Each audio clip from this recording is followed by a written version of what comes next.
Greetings, everyone. I'm Martha Zavala, President of the League of Women Voters, Pasadena area. Welcome to Thursday with the League, Decarbonize Your Building, Decarbonize Your Life. Let's start the program today by paying tribute to our veterans who have served in our armed forces.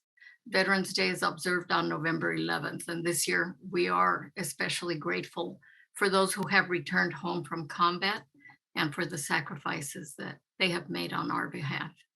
Today is also Common Sense Day, very appropriate holiday since our program is about common sense actions that cities and individuals can take to combat climate change. The more knowledgeable we become, the more effective measures we can take to make a difference. And now, before we hear from our guest speaker, Ben Stapleton of the U.S. Green Building Council, LA, I want to provide a brief overview of today's program. We will spend about half of our time hearing from our speaker, after which time we will answer your questions. Please enter your questions in the Q&A feature at the bottom of your screen. Enter your questions as you think of them. Don't wait until the end, please. Our moderator will present the questions for a response. We have people working on the back end, sorting through your questions and feeding them to our moderator so that they can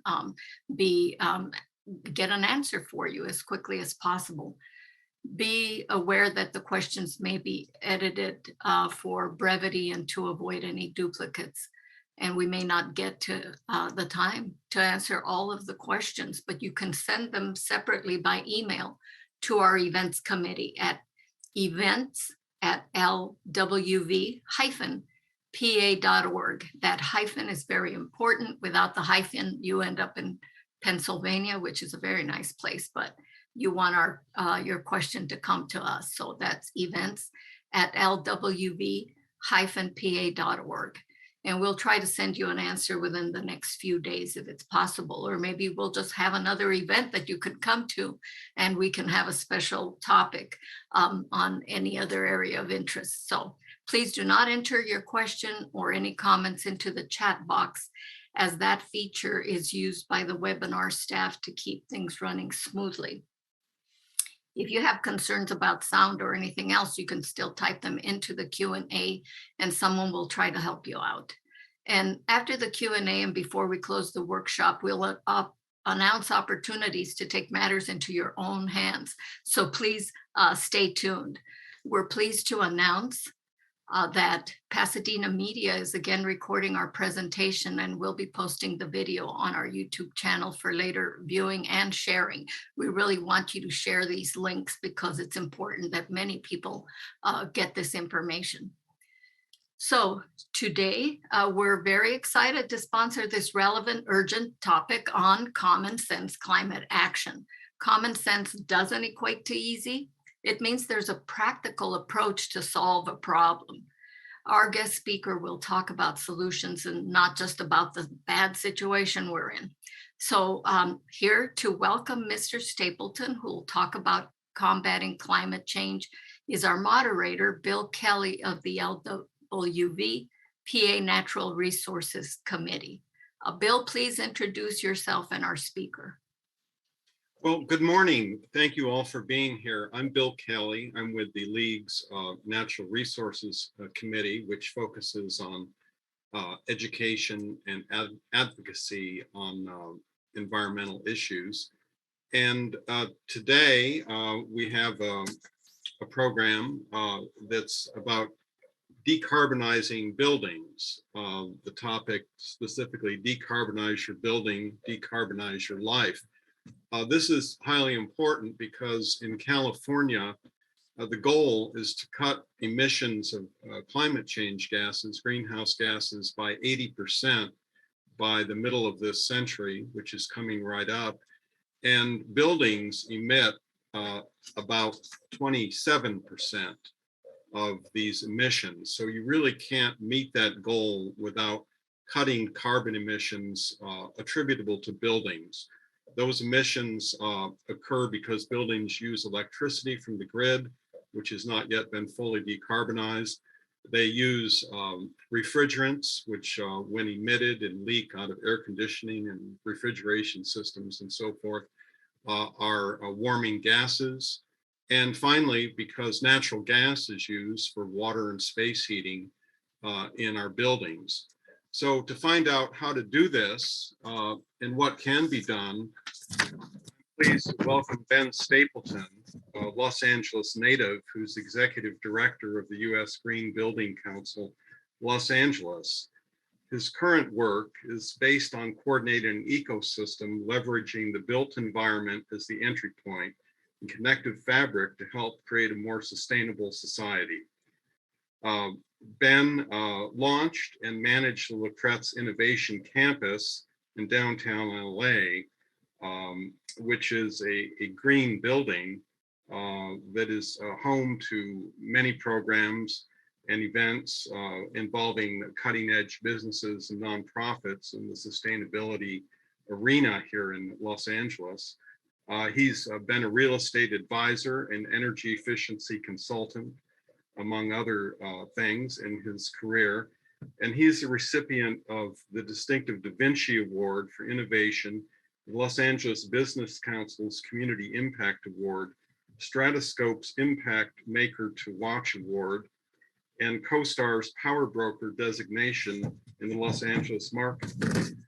He served as managing director for a program, the LA Better Buildings Challenge run by the DOE.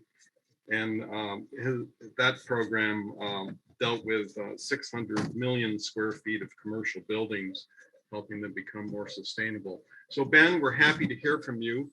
Take it away.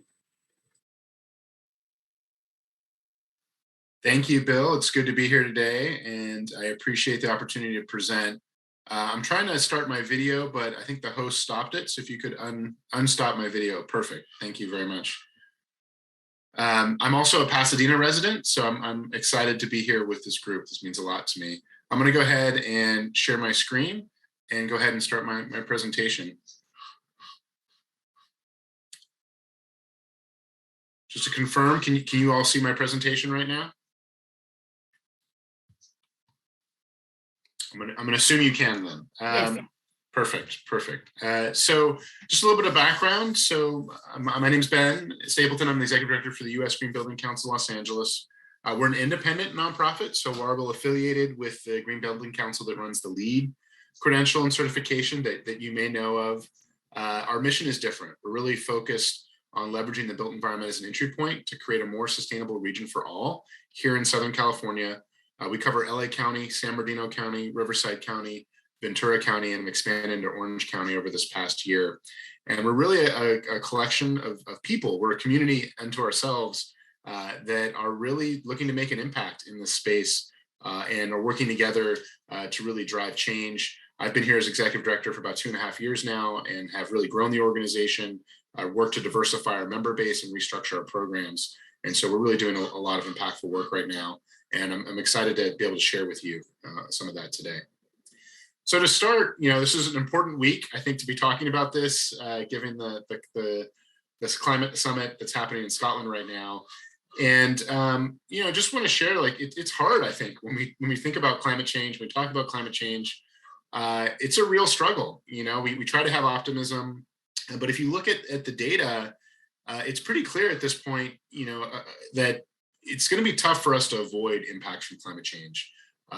We would have to dramatically decrease emissions in the next decade for us to stay kind of where we're at now in this baseline. And the reality is we're probably going to end up more at like a mid-level emissions scenario, which is going to cause changes in the environment. And I say that to be a realist. I'm also an optimist, and I think we can create positive impacts to fight this. This is a real thing we're dealing with. And I think we're seeing that more and more, whether that's increased risk of fires or water scarcity. We've all experienced this in the last couple of years now. And, I think it's tough sometimes because we get so caught up in numbers and data, it doesn't seem to really mean much to us. And I want to kind of bring this back to everything we've been experiencing for the last 2 years around this pandemic, where many of us have probably been checking data on the number of COVID cases on a daily basis, on a weekly basis. And at some point you just sort of get immune, it starts to not mean so much. And I think it's easy to sort of get lost in the data and feel like we don't really have a role as individuals in that anymore. And I really kind of want to speak to the human part of that. Where do we really go from here when we're hit with these numbers on something as big as climate change? It's very hard as an individual to say, well, what does that mean to me? How can I really make an impact on that?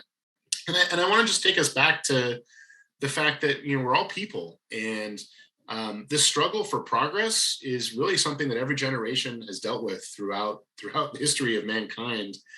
Whether that's progress economically for your family, whether that's a progress to have more rights. And this is just part of our struggle in our generation, is the struggle around climate.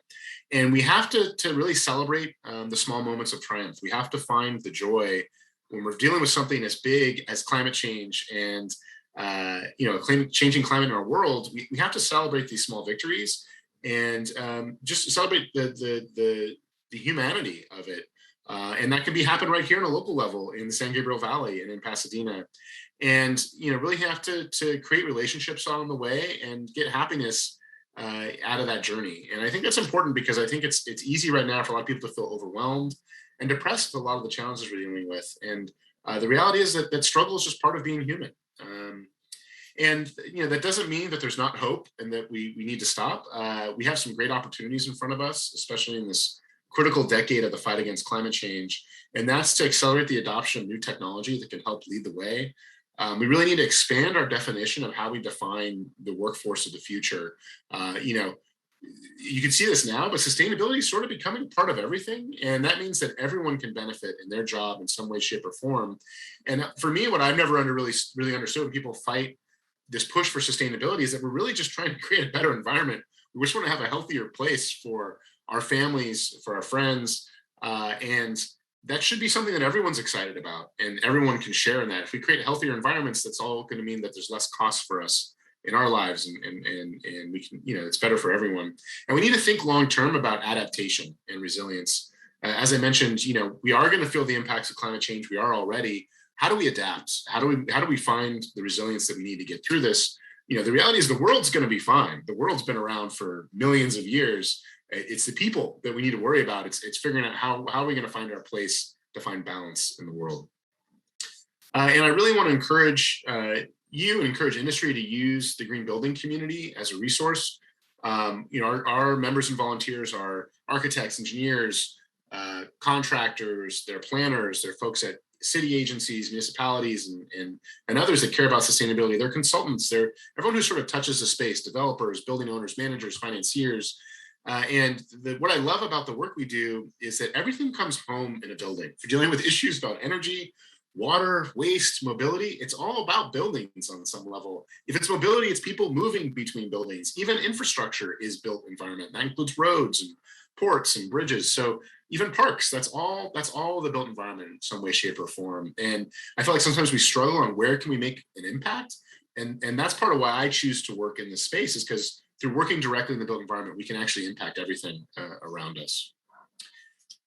And when I say leverage us for that change, we've got a large community here in California, almost 80 million square feet of LEED certified buildings, almost 30,000 professionals. There's consistent growth in this. And we're certification agnostic here at USGBCLA. People are usually surprised to hear me say that. Frankly, I don't care if anyone's getting a LEED certification or a WELL certification or no certification at all, as long as they're doing the right things and creating a more sustainable environment. And so we're actually the local partner for the International Well Building Institute. We're the local partner for the Institute for Sustainable Infrastructure, which runs the Envision certification. We're the local partner for the Living Building Challenge. So we're really trying to bring our community together here in Southern California. And as part of that, we have committees that work on a variety of topics, ranging from advocacy to green schools. Our Women in Green group is celebrating a decade together next week. We have an urban landscape committee that we launched this past year, really looking at how to improve our landscapes locally. Our organization is open to anyone. These committees are open to anyone. If you're interested in any of these, I would encourage you to come out and get engaged. But these are groups who are working together to really create impact on these topics on a local level. And I want to encourage you. LA is really one of the leading cities in the nation around being green. We've made a lot of strides here in terms of our commitments to what we want to do. And if you look at greenhouse gas emissions by sector in the lower left-hand screen, you can see that buildings account for a huge amount of our emissions here locally. Obviously, we're dealing with issues around industry. People oftentimes don't think about it, but LA is the largest manufacturing base in the country. We're the largest logistics hub in the country. So we have a lot of emissions from an industry locally. And obviously there's other contributions like transportation is a big impact here. But again, this all comes home in a building somewhere. If you're manufacturing something that's in a building, transportation is between buildings. But we've made a lot of great commitments here in LA, and now the opportunity is to really make those happen and drive those forward. And when that comes to our commitments to energy, LA is committed to 100% clean energy by 2045. And I think it's really important to think about the context of our buildings as the grid becomes cleaner, as our utilities and our municipalities achieve these goals, we have to focus on sort of the other parts that create emissions on a building level, because as the grid becomes clean, it's to our benefit to lean more into electrification and to put more on the grid to a certain extent. That's going to help us as the grid becomes cleaner. Obviously, we need them to really fulfill that, but that's important. And I'm going to talk a little bit about sort of the mix of other, of combustion and kind of how that plays into things here in a moment. And there's a lot that goes into this. Rooftop solar is important as part of this mix. Other renewable energy sources like wind. We're going to see massive continued development in energy storage, and we're going to see smart deployment in terms of distribution, how we're shifting energy load around the grid as well.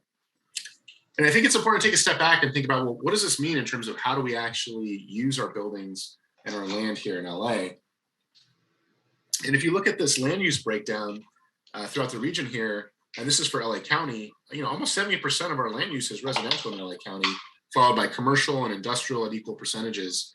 And then if you break down even that commercial, you can see, well, we got a lot of office buildings. We also have a lot of retail. It's important to kind of understand what we're dealing with here. And clearly residential is the largest portion of land use on a local level. One of the things I would encourage you to check out is we have a tool called the EcoMap LA, which is available from our website. I'll drop a link here in the chat later when we get to Q&A. We actually have built this out. It's an open free resource. People can submit projects to this, where you can actually check out buildings that are green throughout the greater LA region. A lot of them have images and video. We have tours built into this platform. I'd highly encourage you to check it out if you're looking to learn more about green buildings here in our city. As I said, you can look at those tours. They're self-guided tours. Excuse me, getting over my first cold in 2.5 years. You can drive to go check out those buildings. So I highly encourage you to check this out. We're going to be continuing to add functionality to this in the months and years to come. So coming back to buildings for a moment, why do buildings matter? Why should we care so much? So this is a breakdown of California end-use emissions. I think Bill said this earlier, but buildings account for 26% directly of emissions. Industry, you could argue a lot of that in industry emissions actually happens in buildings that may increase that number. And transportation, also feeds into that clearly on a large level with the amount of movement we have here. But buildings are a huge component of this, and that's really the opportunity for us to make an impact. And if you look at our buildings themselves and look at, well, what can we do on a home level? How can I look at decarbonizing my building? What does that mean? That means reducing the amount of carbon that's being generated by my home. There's really kind of 4 main end uses we look at, and that's water heating, space heating, cooking, and clothes drying. And those things all right now use natural gas. Natural gas is a combustion-based technology that is generating emissions. Yes, that's less than coal. Yes, that's probably less than other sources, but we really need to start to look at moving the natural gas out of our system, because the grid is becoming cleaner. Because we have these commitments for our grid to get to 100% renewable energy, we need to move off of these less clean sources onto the grid to take advantage of these renewable sources. And so one of the things I want to show you here in this graph, if you look on below, on the left-hand side, you can see our sort of baseline right now with energy and emissions that are generated in LA from multifamily. So that's apartment buildings. Now, if we start to move that to sort of a medium efficiency all electric situation, so that's looking at putting in heat pumps for our water heating, for our space cooling, induction cooktops for cooking, heat pump dryers, we can get to that place where we're reducing that energy use by 40% and emissions by 85%. If we go high efficiency and go all electric, we can reduce that even further by 61% and 90% of our emissions. That's why this is important, because moving these energy sources to the grid allows us to take dramatic reductions of carbon emissions out of our home environments. And just using water heating as an example, if you look at single family, multifamily water heating stock here in California, combustion heating in California is over 90% of our water heating. This is actually a kind of a unique California thing. I didn't learn this myself until probably the last year or so, but many other parts of the country, they already use electric water heating. But here in California, we tend to use gas because we have the gas infrastructure that's been in place.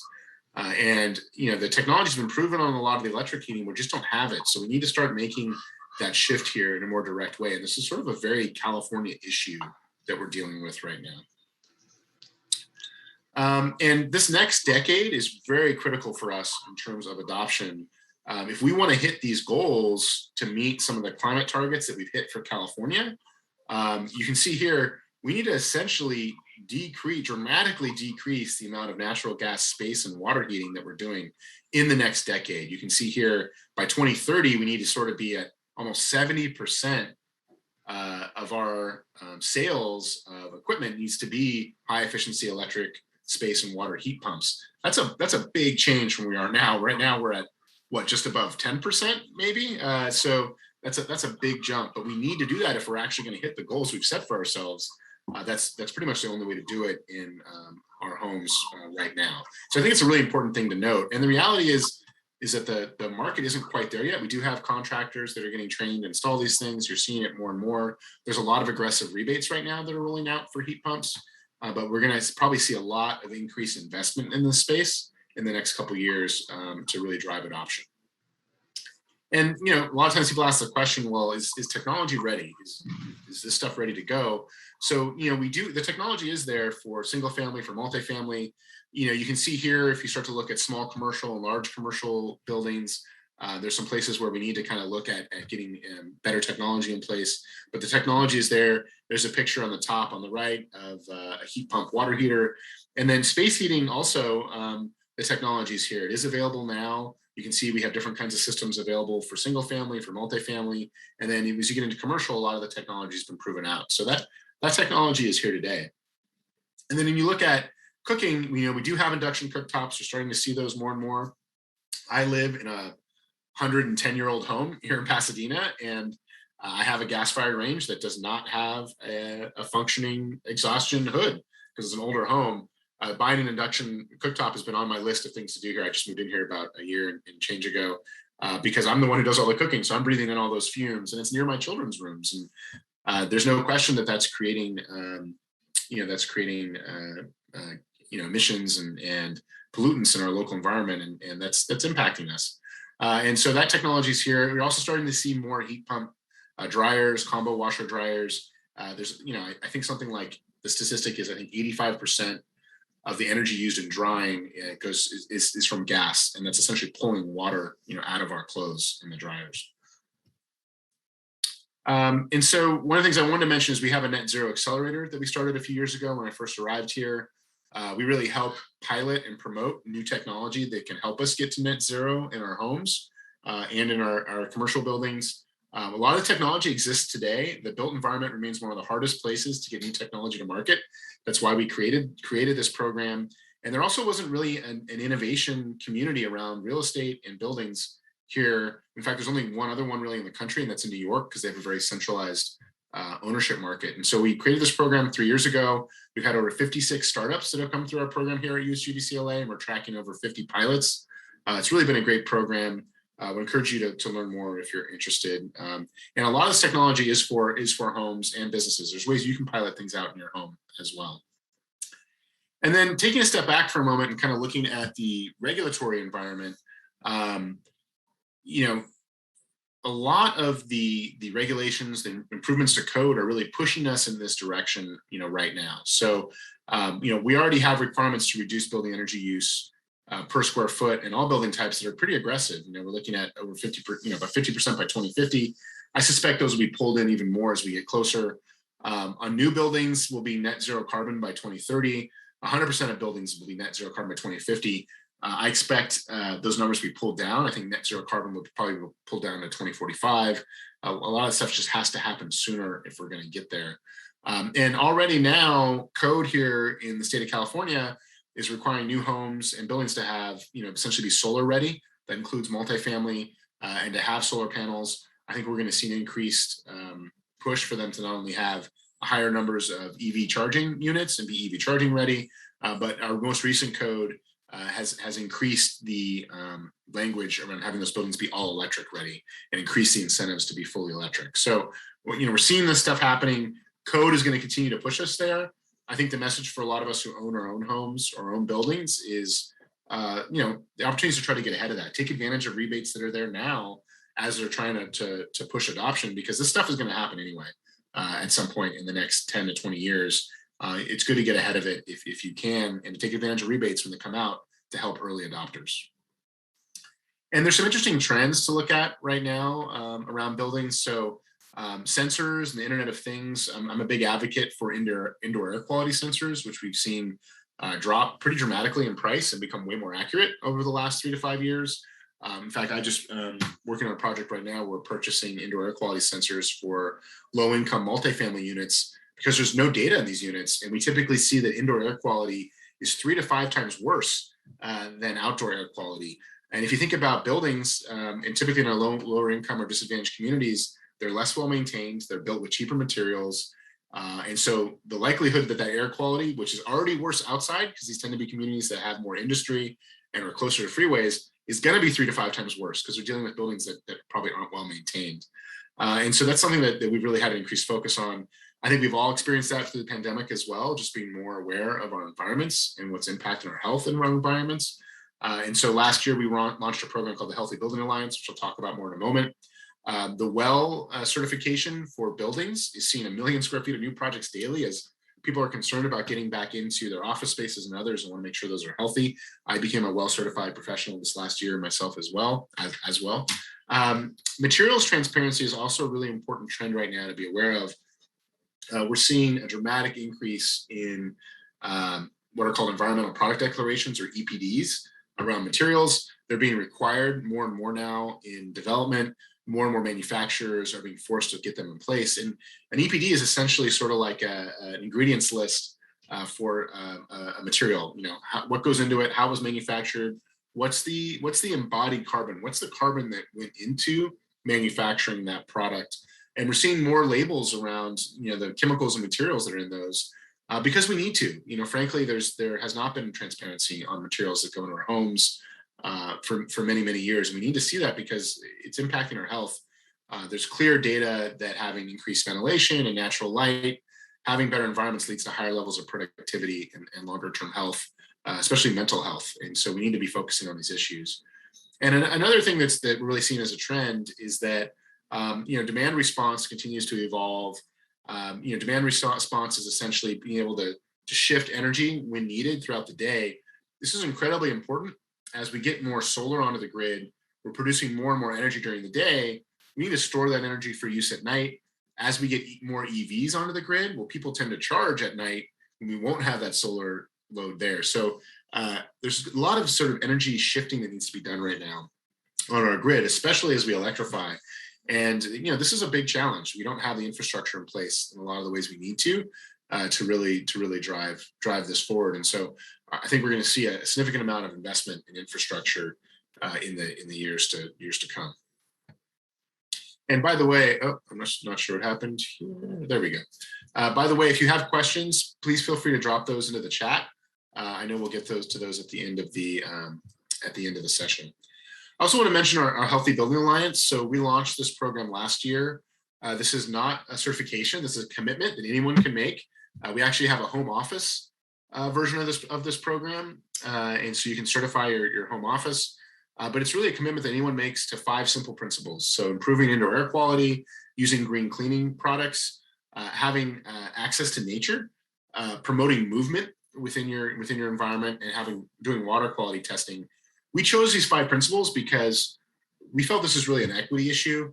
Most of the healthy building certifications that are out there cost a lot of money and are very time intensive. The reality is most people won't be able to do them.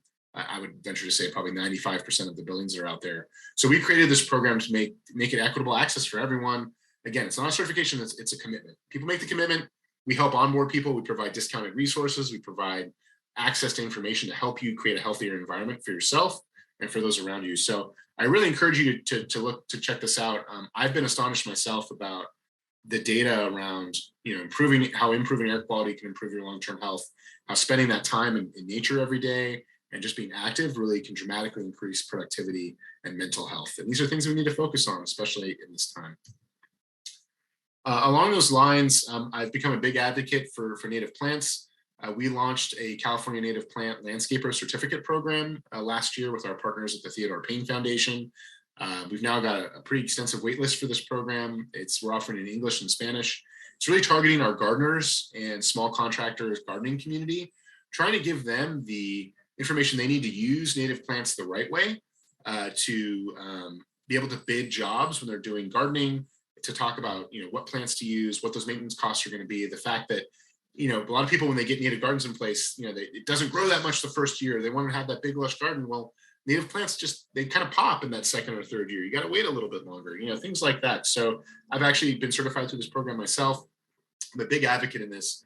There's no question that using native plants reduces irrigation needs, reduces your long-term maintenance costs. It reduces our wildfire risk, especially when they're used intelligently, and increases our local biodiversity, which is a big issue for us as well. We need to create more natural environments here locally for our insects, for our wildlife, and having these native plants really helps support that on a local level. If you're interested in contacting a landscaper who can help do that for you, again, we have a whole program and a database of the folks who've gone through this course with us here at USGBCLA. One of the issues that we've been actively working on is looking to reduce wildfire risk in our local communities. I'm a native, I grew up here, I've seen the impacts, I've seen the differences in our chaparral, and I'm a hiker, I'm out there all the time. There's no question everything's drier, more susceptible to fire. We've seen this as a major issue because no business community has really adopted wildfire as their cause. So we've been on a mission to really create cultural change within the green building community to tell the wildfire prevention community that, hey, you should be using us. We are out there pitching sustainability. We should be pitching sustainability with wildfire prevention being part of that. So we're trying to create that change. We just launched this toolkit about 2 weeks ago that compiles a bunch of resources that are out there in a really digestible way around home hardening, defensible space, fire resistant landscape. There's a QR code in the lower left-hand screen. If you know how to use those, you can just use your phone to take a picture of it. It'll send you a link to take you directly to download that toolkit. But we've gotten great feedback on this. And I myself, having been through this, I know that I have a long list of things I need to do at my home, but it's important to start because we only know that wildfire risk will continue to increase here in the years to come. Along those lines, we've been on a mission to launch a certification for our contractors and landscapers, similar to our native landscape one, but around wildfire reduction. So right now, there's actually no certification for this. And frequently when contractors are bidding jobs to do work at your home, whether it's retrofit work or remodel, or if you're looking at a landscaper to come in, they should be bidding those jobs saying, hey, I know how to do this in a way that's going to reduce your fire risk. I think people will be more likely to hire them.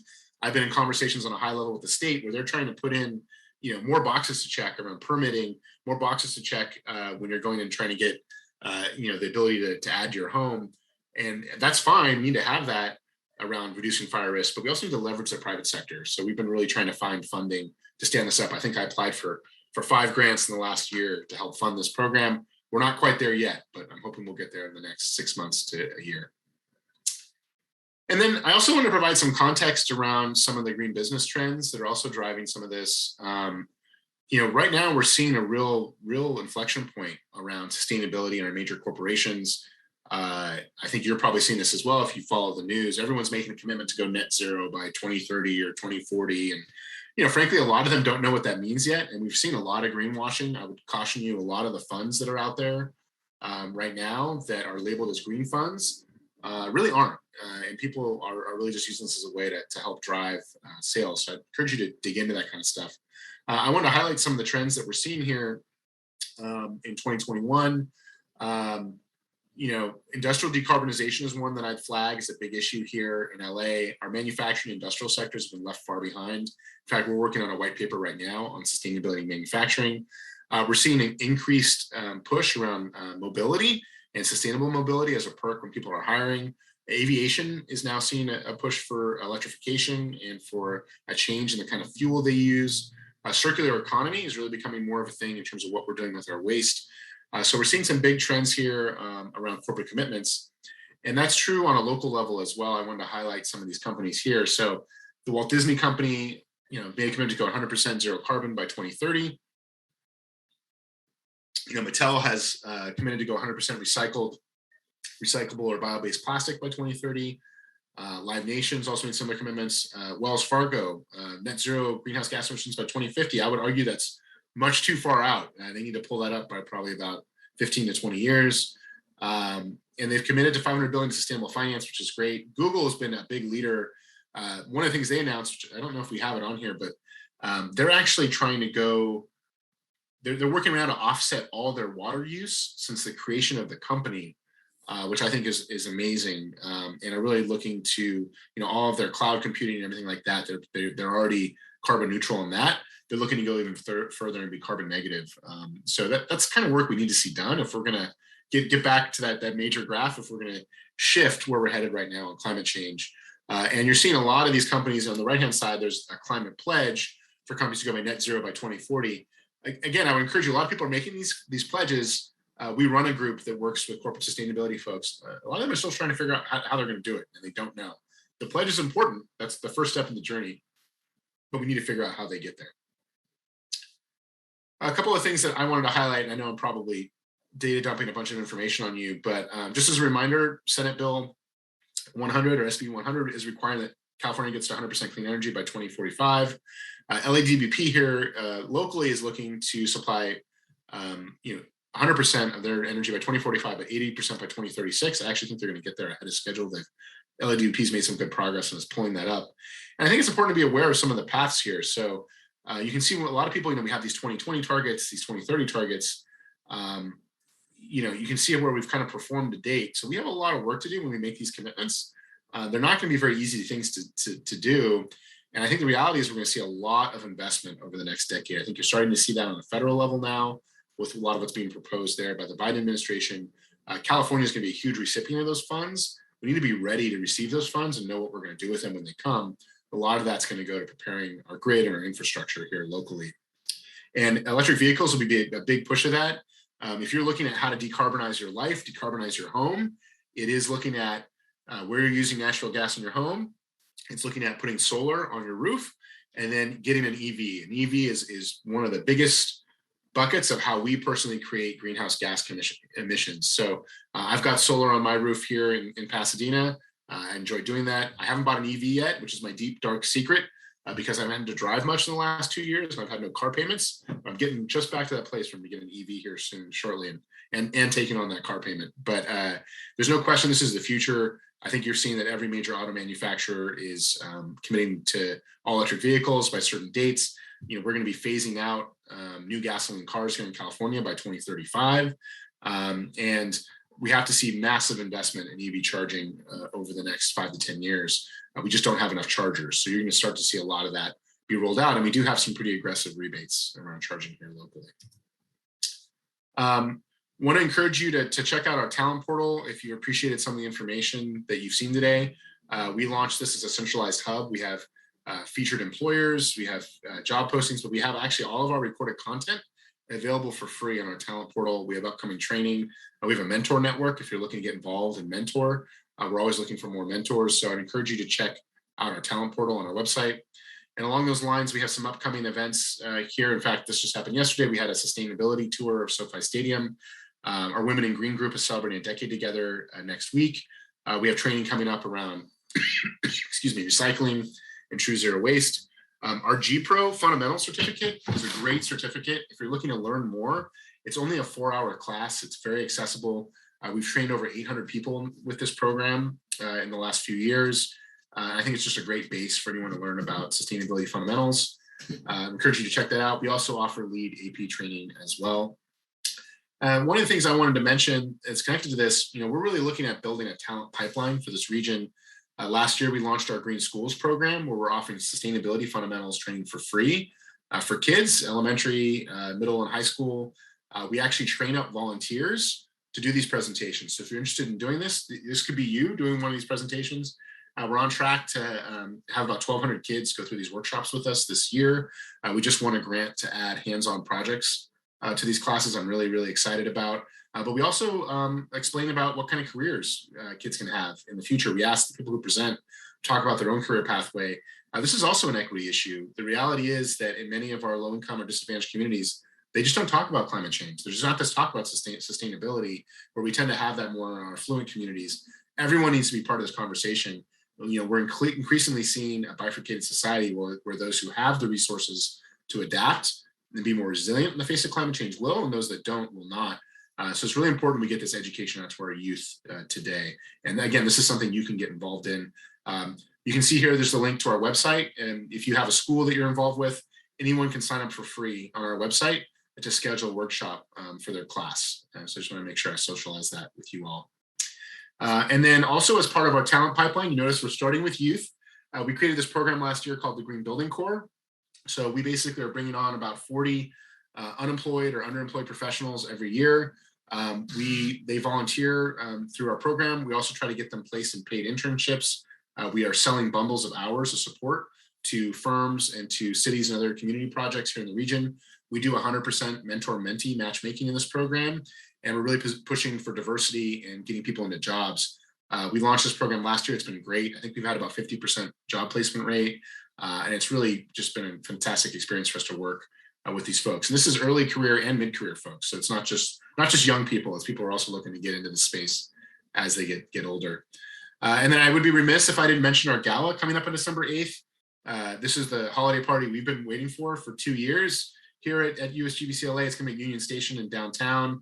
It's going to be safe. We're going to require vaccination for folks who attend. But Union Station is a really, really big space. It's going to be a Roaring 20s theme, a night less prohibited. I think we're all looking to get together and have a fun party. If you're interested in getting more engaged with us, I would encourage you to come out. And then also, if you appreciate the work we're doing, we have a small nonprofit team. Donations always mean a lot to us. You can donate by texting GREEN to 707070. There's also other ways to get involved. We're very community and people focused. I would encourage you to reach out to me, and I'm sure I'll be putting my contact information in the chat. But I think everyone has a place in really helping in this journey around sustainability. And with that, I think I'm roughly on time. I think so. I encourage you to reach out to me. I know we're going to have plenty of time for Q&A right now. I'm happy to get into that. But you can see my contact information here on the screen. So thank you for the time. And Bill, I guess I'll turn it over to you for some Q&A. Well, thank you, Ben. A very informative presentation. And we do have a number of questions that have streamed in here, probably more than we may have time to answer. But I'll try to synthesize some of them. One of the questions that's been asked is, given Sammy Roth's article in the LA Times yesterday about net metering and future state policy on that, is what role that plays in terms of decarbonizing buildings. And it leads to kind of a broader question of, you have the existing buildings that are out there and the new buildings. And it seems with standards, it's fairly easy to get a low carbon or no carbon building when you're building fresh. But most of the buildings out there exist already. And it sort of leads to what's needed in terms of public policy and finance to retrofit buildings, to get rid of the carbon emissions out there. And certainly net metering, has been a key thing that stimulated solar along with the incentives. So what do you see in terms of finance programs and public incentives that can address the existing buildings? I think it's a great question. I would agree with you. I actually get really frustrated myself when people talk about new buildings all the time. And I go to a lot of these events where, we have architects and engineers talking about, we designed this amazing building that's, net zero and does X and Y. And, I sit there sometimes, I'm like, that's great, but that's one new building. And the reality is 98% of our buildings are already here. You know, what do we do around that? So there's no question that we need to see more investment in retrofitting and weatherization work. I think we will see some of that on the federal level. We are seeing increasing incentives for things like heat pumps that I mentioned earlier and EV charging. You know, we really need to see those done in an intelligent way. I think we've all experienced that applying for a rebate can be a bit of a challenge. To understand what's going to be applicable, how that's going to work. We need to see better information and awareness and an easier market around financing for that kind of retrofit work at homes. And so I think there needs to be a lot of training for our contractor community and others to make things more accessible for people. Because a lot of us, you know, we're just not going to know how to figure out how to do that on our own. It's very challenging. I didn't read Sammy Roth's article yet, so I can't comment on the article itself from yesterday. I do think net metering is important because I think it just increases the incentive to sort of do what you can on your own property. I live in Pasadena. I installed an oversized solar system because I knew I was going to be getting an EV here in the near term. The net metering's benefited me. I've you know, the money that I've been offset on the net metering because my solar system is overproduced has covered my water bill for months now. And I think that's a really beneficial thing. That makes me more excited about solar. I'm willing to tell that story. And the challenge with net metering and all these things is that we need a smarter grid. It's incredibly complex when you start looking at how we need to shift energy from different homes or businesses and leverage energy storage. And so that just requires, a modernization. That's all going to take investment. But, I would also have us look at what we're spending right now on, fighting wildfire, what we're spending right now on the health impacts of asthma and other things that are related to, related to natural gas burning, related to emissions. We actually have this money in our system already.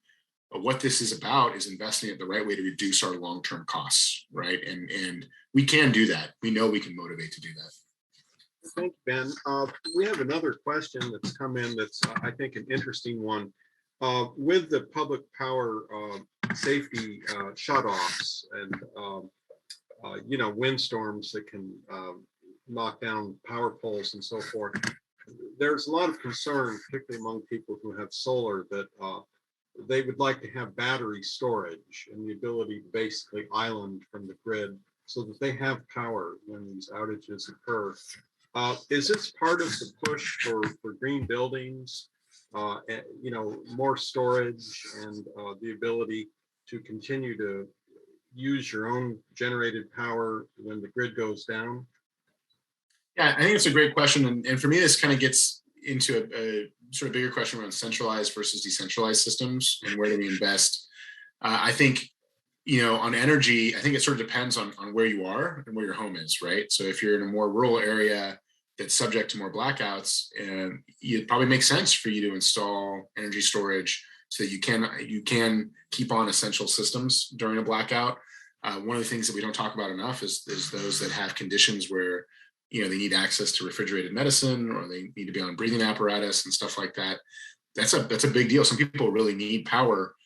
We need to make sure those people have access to power. But as a society, where should we be investing that money? If everyone invests in a localized system, is that a smart investment versus doing a centralized system? I think it really depends on kind of where you are. And again, this comes back to who has the ability to pay, right? I think a lot of times people think about folks who are living in mountain areas and rural areas and just assume that they have money because they have bigger property. That's just not true. A lot of those people can't afford to install these kinds of things. And so, I think microgrids and islanding makes a lot of sense when there's a need in your local community. And I think there's things you can do to be prepared anyway, in terms of having like emergency charging available. You can have a portable charger for your phone, for other devices on site. They have bigger batteries now. You can have a solar system that's just a panel attached to a battery that's in your yard that you can use to charge things if needed. So there's other options for some of that stuff. Hopefully that answers. Oh, the other part I was going to make about that is around water. I do see legislation coming around water in an increasing way where they're going to require on-site water reuse for commercial buildings. We are seeing more and more of that in residential buildings. In fact, Pasadena had a great laundry to lawn program that was free here locally. I think I looked at it and then it got overprescribed and I missed my window. But that's an important thing we need to be looking at more and more because, the biggest uses of water are irrigation on site. In all of our homes, if we can reuse our laundry water, our bath water, our sink water to irrigate, it cuts out a lot of that waste in our water system. And so I would encourage people to look at that as, again, as a decentralized, centralized argument. Well, thank you, Ben. There are a number of questions that have come in about specific types of materials that will be used in green construction going forward or retrofitting. And also related to what you talked about, the embedded carbon emissions within construction products. So questions concerning things like should parking spaces not be paved with concrete, for instance, or what role vertical solar could play, or new laminated beams, for construction. Different ways to process wood and prepare wood for use in buildings. Can you address that a little in terms of those specific items and what may be coming down the pipe? Yeah, and first of all, it's been one of the things I've been most excited to see in the green building movement in the last couple of years is the transparency around materials that we just didn't have before. If you look at a building, depending on the useful life of that building, roughly 70 to 80% of that carbon in that building is actually embodied carbon materials that went into the building that building. And we haven't even been looking at that for years in the way we needed to. And so now we're starting to get that clarity. There's some tools that have been developed to model that over the last couple of years that are being used more and more. There's more of a use of life cycle cost analysis in terms of when a building gets broken down, what then happens with those materials. I was actually part of a great group out of the Netherlands. They're doing a inventory of all the materials that are already in their buildings throughout the city. So if you think about it, those are actually resources that we already have, that we've mined, that are going to be here that we can use in the future. And so I think this is really important. I'm going to address some of the things you mentioned. So concrete for parking. I'm a huge believer in porous solutions for concrete. We need to get water back into our water table. We shift so much of our water out into our waste system and it goes out to the ocean. We need to have that water stored locally in our water table. So I'd love to see a movement around just more porous concrete everywhere. And there's smart ways to do that now that, again, we have better, more advanced materials. The question around sort of solar on sides of buildings, I feel like a lot of that technology is just getting there now, where especially for larger commercial buildings, you can have like solar installed into your windows that you can still see out of and still got great visibility, but you can generate energy off of that. The reality is, if you look at office buildings, they don't have a lot of rooftop space. It's tough to generate enough solar on the rooftop of an office building, especially when there's equipment up there to offset its use. So I think a lot of those materials are getting there. We're seeing that stuff used more and more. To me, it's all a question about payback. I'm an econ major from undergrad. One of the things I think hurt the green movement the most in the early days is that we kept saying, oh, this is the right thing to do, instead of saying, actually, this is the economically smart thing to do. Here's how you reduce your long-term costs. Here's how you invest the right way. And I'm a big believer in finding the ROI argument for these things. And it is there. And honestly, that's the hard part of anything, right? Is getting to the right argument. But the ROI argument needs to be made more and more often for these things. And the reality is we don't account for the true cost, right? When we're looking at a green building, people are like, oh, it may cost me, 5 to 10% to add these green elements. It's like, okay, I understand that, but you're looking at this as a snapshot. Is that reducing your long-term energy needs? Is that improving your health? Are you actually going to have less number of sick days and be 5 to 10% more productive because you have more natural light and better ventilation? Well, that's actually worth more than what you're paying by far for these upgrades over time. But we don't use models that take that into account in how we evaluate our spaces, especially when you look at developers and commercial developers these days. They're looking at the rental rates for their properties. And oftentimes companies are looking at the rental rates. They're not looking at, well, what's the revenue I'm going to make out of the space for my employees being more productive or having less sick days. We need to shift the conversation a little bit. Right. Good. Well, another question has come in, and we hear a lot about high-tech solutions, induction, stovetops, and solar panels, and so forth, heat pumps. What about low-tech solutions? One of the things that my wife and I do, for instance, is use a clothesline instead of a dryer to dry a lot of our clothing and laundry. and you know, there are many other types of things that can be done too, I think, to some low-tech gray water systems, for instance. You know, they reduce the emissions from pumping all that water if you can reuse it. You know, the water pumping over the mountains here uses a lot of the power from the grid. Yeah. So what's the outlook for use of low-tech solutions when it comes to decarbonizing buildings, particularly existing buildings? It's a great question, and I'm glad you mentioned, you know, the energy cost of moving water. People don't talk nearly enough about, and the reality is water costs so much less than its actual worth because we have so much subsidized projects that have gone into this over more than 100 years here in California. A lot of times we'll translate water savings, like we'll work on projects where someone might be saving millions of gallons of water in a larger commercial building, and they'll be like, it's only a few grand that we're going to save a year.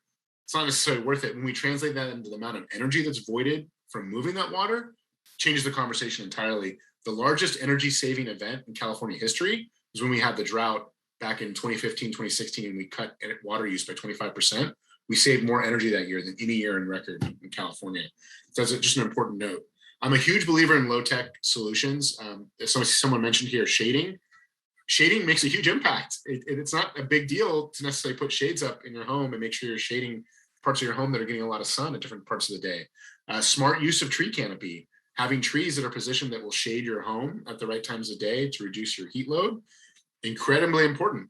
My wife also dries our clothes on outside, more of a preference probably than necessarily her being aware of the dryer cost, but that's a great thing to do. Even just buying like smart irrigation controllers here in Pasadena, it's 100% rebate essentially for getting weather informed controllers for your irrigation. I also just bought this sensor here in Pasadena, again, 100% rebate that monitors your water use in real time. And that's an example, like none of us really know. We get our water bill a month or 2 months after we use our water. Do we really know what goes into that? People tell you need to save water. It's like, well, okay, but I don't really know what I'm doing that's contributing to that. We need to have real-time information on a lot of this stuff.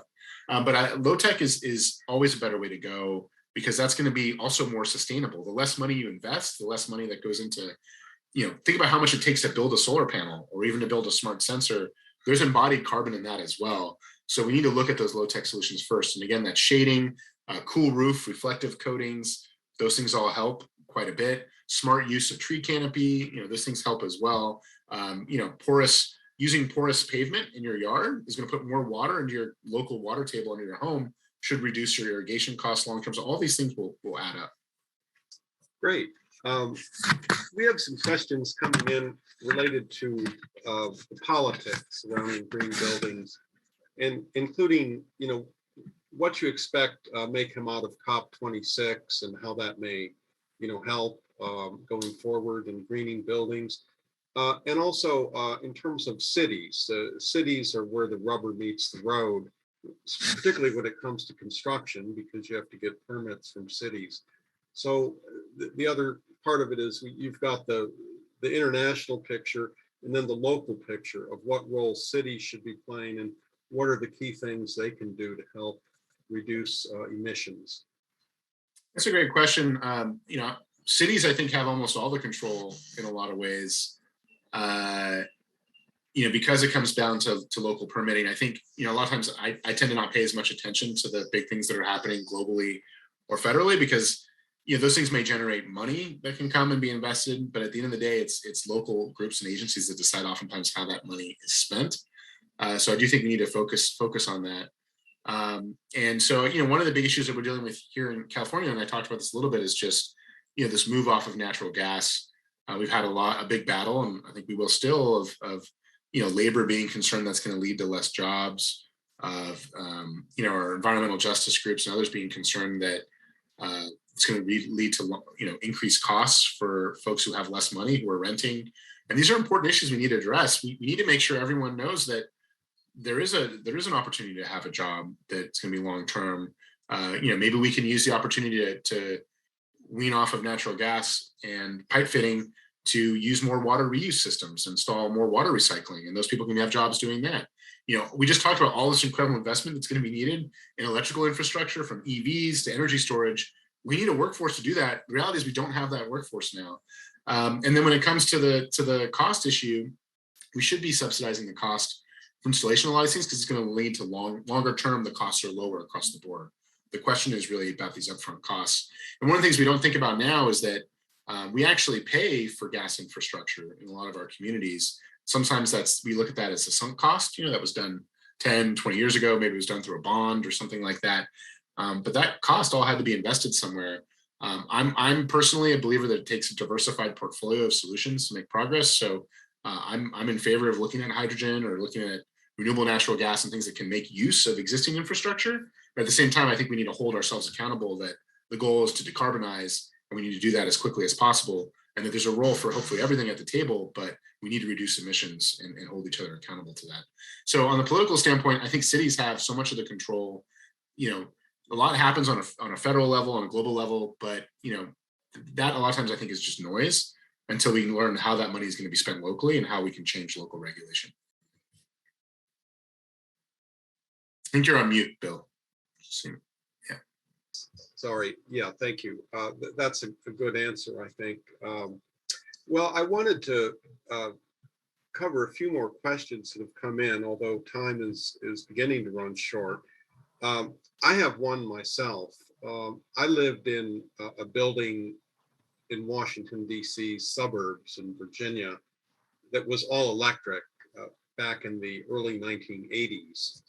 It was heated with heat pumps, electric cooking, and so forth, electric dryer. So when we hear all of the controversy about cities that are, banning gas hookups for new construction, what's behind that in your mind? And should it be controversial at all, since we've had all electric homes, going back to the days of Ronald Reagan's GE Pavilion in Disneyland? Yeah, and I think this is a great question, and I think the reality is we shouldn't be investing anymore in infrastructure around that's going to be emissions producing, right? We just looked at this graph of where we're headed from a climate change standpoint from a degree basis. We should not be investing in any more infrastructure that's around fossil fuels. We have existing infrastructure now that we should make sure we're taking advantage of because the reality is that costs a lot of money. But there shouldn't be any investment in new infrastructure, in my opinion, that's fossil fuel based, because the reality is we have so much work to do and we need to be spending that money on other solutions that can get us there faster. And so that's why you've seen a lot of that, those gas bans on, why install new gas equipment? Why pay for new gas equipment in a new development when the reality is we just saw on these regulations on the state level, sure, maybe it'll happen in 10 years for retrofits, but these numbers are going to be brought down. People are going to be required to retrofit these buildings anyway in 10 years. So why are we investing in gas infrastructure? We should be going all electric now. And if you're developing a building, that argument for you is that you're future-proofing yourself. You're reducing some of that longer-term cost. And so that just needs to be communicated the right way. But does that answer your question? I hope that answered your question. Yeah, I think that gets toward an answer. The other thing that I think people are interested in here is that essentially people want to know, I think, what the timeline is, really for achieving this movement toward green building and meeting the state goals. And is it realistic in your view? I think, like we're already, to your point earlier, like all the regulations around new development and new buildings are kind of already there. Mm-hmm. And I think they're going to get more aggressive. And reality is people have to build to code for the most part. I think the challenge is really in the existing buildings and the retrofit work. And that's going to be hard. It's going to require a lot of investment. I really think this decade is critical. And I think we're going to see a significant amount of investment over the next 5 to 10 years. Frankly, I don't know whether we'll be able to get there or not, but I think we need to try as hard as we can because we are seeing the impacts in an increasing way. And I think, kind of coming back to my point earlier, I think we have a tendency to sort of dehumanize this conversation a little bit. It's around data and it's around technology. The reality is we're talking about people here. We're talking about people having a better place to live. We're talking about people's health. And so we need to be looking at those investments more in that framework. And I do think it's possible. we're seeing it happen now. We're seeing things happen in some ways faster than we thought. If you look at, solar adoption, for instance, if you had told me, solar right now is the cheapest form of energy you can develop in the world.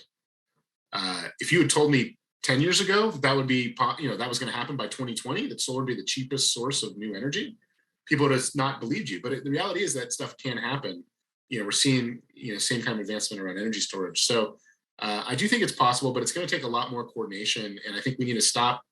One of the things that's, I think, really tough sometimes is we get in these weeds over fighting over, I'll use the labor example we just talked about. People need good jobs. People need to have the right to have employment opportunities. We should already be flipping that conversation on, like, let's create these new opportunities for you. Let's create that pathway. Instead, we're fighting over the past. I don't see much in the history of our country or mankind where people have been trying to fight to keep an old status quo that's actually really lasted long term. All that does is really delay. And so we need to be leaning in to think about how do we do this in a way that engages everyone and is more progressive. Well, thank you, Ben. I think we're at the point where we need to move ahead in the program here. And I want to thank you, and I think everyone wants to thank you so much for all the time you've spent and thought you've given. And we'd like to make sure that people can communicate with you, so the league will share your contact info. And if there is a place where your slides could be made available for reference, that would be wonderful for us. So I hope we can arrange that. So with that, Ben, thank you very much. We're going to hear now from thank you. Take care, Ben. From Kathy Berlin, who is going to talk about advocacy efforts right now from the Natural Resources Committee of the League. Kathy, go ahead. Thank you, Bill, and thank you, Ben, for that wonderful presentation. It was thorough and covered many different areas, not just building electrification. It was nice to hear it all coordinated and brought into the picture. Hello, I'm Kathy Berlin. I'm a member of the Natural Resources Committee of the Pasadena League, and I'm chair of the National League's Climate Action Team. The National League's team reviewed many climate action plans, excuse me, from various cities across the country, and we found them all lacking in effectiveness. So we changed our focus and focused on the most effective 10 actions. Veronica, I'm ready for my slide. Thank you. Nope, that's a processes. Back one to the actions, please. Thank you. We focused on the most effective 10 actions and 10 processes that cities can take to reduce greenhouse gas emissions. The national team, with significant input from Cynthia Kennedy, our own, produced the framework, which includes taking action in the three areas that produce the bulk of greenhouse gas emissions. You can see that has to do with the production of energy and with buildings and with transportation. And therefore, if we can reduce those, we will reduce the bulk of our greenhouse gas emissions, which is what we need to do. You can see that numbers 3 through 6 have to do with buildings and using renewable energy only and retrofitting and taking the fossil fuel energy out of existing buildings, as Ben was speaking about. The 10 actions and the 10 processes, the chart and the report, which includes examples of cities that are implementing these actions, are available on our LWV-PA website on the Natural Resource Committee's page. If we could go to the processes just for a minute, next slide, Veronica, please. Yes, the 10 processes we put together as the sort of the means to get to the goals as quickly as possible. And so the important words there are in italics, I think, and they have to do with accountability and transparency and workforce development and things that Ben actually referred to. Veronica, if you could back up one slide. Because it is the actions that really are the most important. However, we can help the cities to take these actions. So several of us in the Pasadena League's Natural Resources Committee formed a climate advocacy subcommittee. We've taken this framework of the 10 actions and 10 processes to the Pasadena city officials, starting with the mayor, who showed great interest and referred us to the Municipal Services Committee, who referred us to the city manager, who met with us with the director of the planning department, David Rios, and the chair of the Environmental Advocacy Commission, Jonathan Levy. We presented our 10 actions and 10 processes to all of those committees and all of those people. And we've been invited to participate in the current process to update Pasadena's climate action plan, which the planning department is responsible for and currently working on. At the same time, we hope to work with the city to implement useful actions as quickly as possible to reduce Pasadena's greenhouse gas emissions. One of the ways that we're working on this is that we've been following the city council, the city committees, the city commission's agendas, and contacting the Natural Resource Committee members and groups who share our climate concerns to speak out when climate issues such as purchasing fossil fuel, municipal vehicles, and fossil fuel buses are on the meeting agenda. We have been very successful in raising many public comments at these meetings. There have been so many public comments that the issues have not been voted on at those meetings, but have been basically remanded for further information before they come again onto the agenda, but we are watching this very carefully. The next issues that are expected to be on the Municipal Services Committee agenda at their next meeting on Tuesday, November 9th, are the banning of gas-powered leaf blowers and, sorry about that, the banning of gas-powered leaf blowers in Pasadena, and relating to Ben's wonderful presentation, the use of renewable energy only in new construction of multifamily developments, which is being, I think, has been worked on and is being presented by the planning department. The agendas for the city meetings are posted on the City of Pasadena website by 6 p.m. on Thursday night for the upcoming week. The website is cityofpasadena.net, and the link for the agendas is on the home page. Once we have the agenda, we send the notices with information about how and when to send written or spoken comments to the appropriate city committee or council, and they have been quite receptive. As I noted, they have actually not just voted without fuller information and without consideration of the public outcry.